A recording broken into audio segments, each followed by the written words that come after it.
this is Zero. Today I'm going to show you how to do more extensive maintenance on a MacDev Cyborg. This is an 06. This will also apply to 04s, 05s, Sonics, and 07s, but not the RX. So in the last video I showed you how to do the basic bolt and ram maintenance. Now I'll show you how to take care of your MacDev Gladiator HPR. So you just unscrew it from the body of your gun, or rather from the vertical ASA. As you can see, the Gladiator itself is a fairly short regulator. It looks long because of the vertical ASA, which is just held in place on the body by a set screw. On top of it, there's a single O-ring that you just basically leave alone. If it ever leaks, you just lube it up, maybe replace it. So to take care of your Gladiator, take off your macro line. I'll show you one in a second. Okay, unscrew the bottom half just by hand. As you can see, it just comes straight off and drops right over there. Okay, here's your bottom works. That's just a ball bearing, a washer, and the reg seat. That's all is in here. And the adjuster screw and the fitting. Then you take your macro line, and through the top of the reg where the threads are, you just push out the internals. And now your Gladiator is fully taken apart, nothing else left to it. This is the entire thing, besides the adjustment screw and stuff. So what you do is you take some paper towel, and you just pull out the top part here. Be careful not to drop anything. Here's your the piston, one O-ring. You've got all your shims. There's how many? I think 10 of them. Looks like. Wait, I haven't actually counted this before. 8 actually. 8 shims. You got this piece, which has one small O-ring in the middle, and then has a larger O-ring that goes around it, and this just blank aluminum disc. They go together this way. So what you're going to do is take your paper towel, wipe down the piston,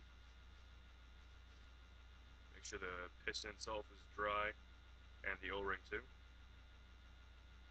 Take the larger O-ring off another piece I showed you, dry it off. Take the actual piece itself, dry it off, including the smaller O-ring on the inside. And the shims don't really need that much done to them. Now what you're going to do is take the piston. Just one sec. Take your Dow 33, militia lube, works great. Get a little bit in your finger, that much maybe, and just sort of wet this one O-ring here. Don't need to glob it on, just a little bit, make it look wet. Kind of fill in the little groove between the aluminum, or the gap between the aluminum and the O-ring itself. That's pretty much it. And now you're going to reassemble your shims. So you can see they have a concave side and convex side. So you're going to put it so the concave side is facing down for the first one. Okay, and your next one facing up, and the next one facing down. You just alternate that way until you're done.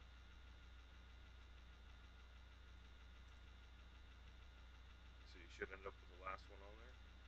Wait a sec, I'm missing a shim. Here it is, alright. And the last one should end up concave side facing up like this.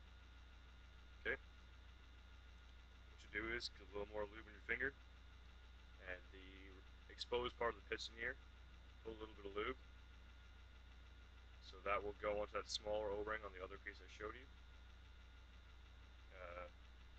This O-ring. So you just pop that back on top. Make sure the O-ring stays in place. Okay. Put this larger black O-ring. Just one sec. Okay. Put it back around there like that. Take the blank aluminum part and just put it on top. Push it down. And then put a little bit of lube on the large O-ring up here. Again, just enough to make it look wet and kind of fill in the groove. You don't need to glob it on here.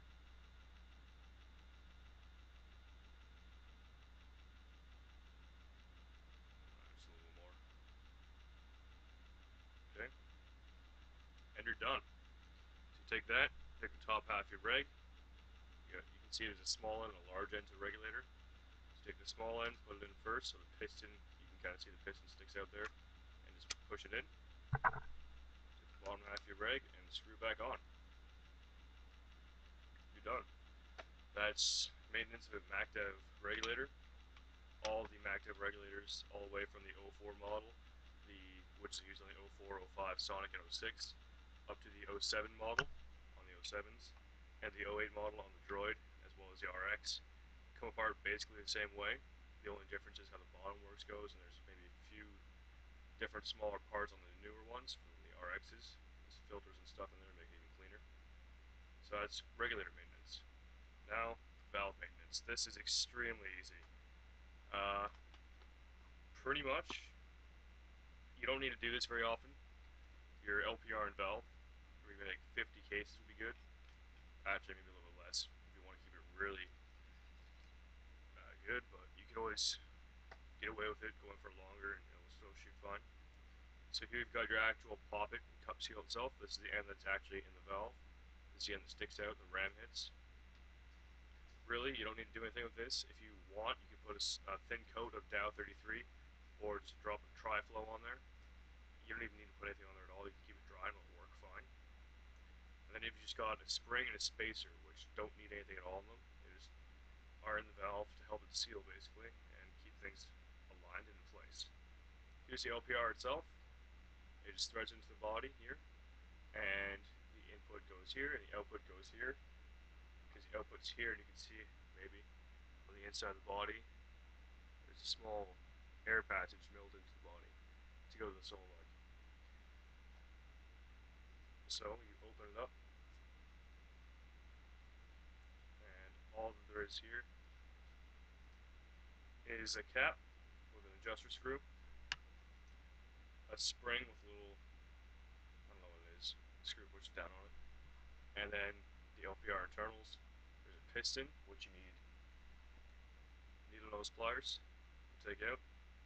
So you just grab onto the end of it, and you got two O-rings. There's a Schrader valve down there. You need a Schrader valve tool from like a bike store to take that out. That won't go bad on you. If it does, which it occasionally will, mine hasn't. I've had this gun for over a year. If it does go bad, it's easy to replace. It costs maybe $10 from your bike store. My LPR looks fine with the two O-rings. So you just put it back in with a very thin pointed end first back on top of the Schrader valve. Okay. You take your spring and cap thing and put the adjuster cap back on. Sorry, got some hair in there. Okay. Screw that back together. Okay, then you take your poppet. Sorry. Take the thin end, drop it in first that way. Take your valve spring, doesn't matter which way it goes in. Take your spacer. There's sort of the side that goes in, the side that goes out. The side that goes out goes in first. And then you just take your LPR, place it down there, and screw it back on. Screw all the way on, back out of it. You hear that click, it means the internal is just aligned. And you can just cycle your bolt, and you can kind of hear it cycling good. It doesn't feel like the valve's misaligned, so it's good. That's about it. Taking out the eyes is very simple. Take your 1 Allen key. Wrong size. What size Allen key is this? Looks like it's a 5/64th Allen key to take out the eye covers. Unless I'm misreading my Allen keys there, but I could be. So I'll just show you one. Take out the screw.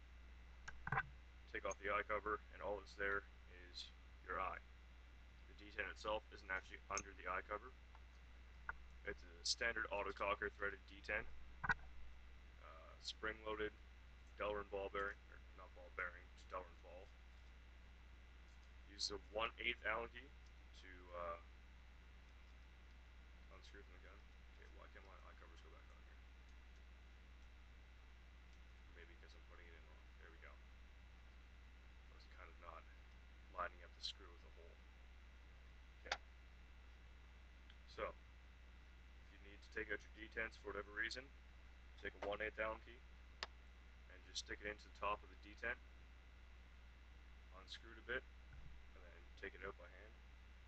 You got your D10, that's it. You can't really rebuild these, but you won't really need to. They'll never shoot out or anything. and you can just screw it back in by hand. I would not recommend tightening down the tool because that'll mean it's gonna sort of put pressure on your bolt and it won't cycle smoothly. It'll scratch every bolt, require higher LPR pressure. Basically, just won't go well. That's about it for Cyborg maintenance.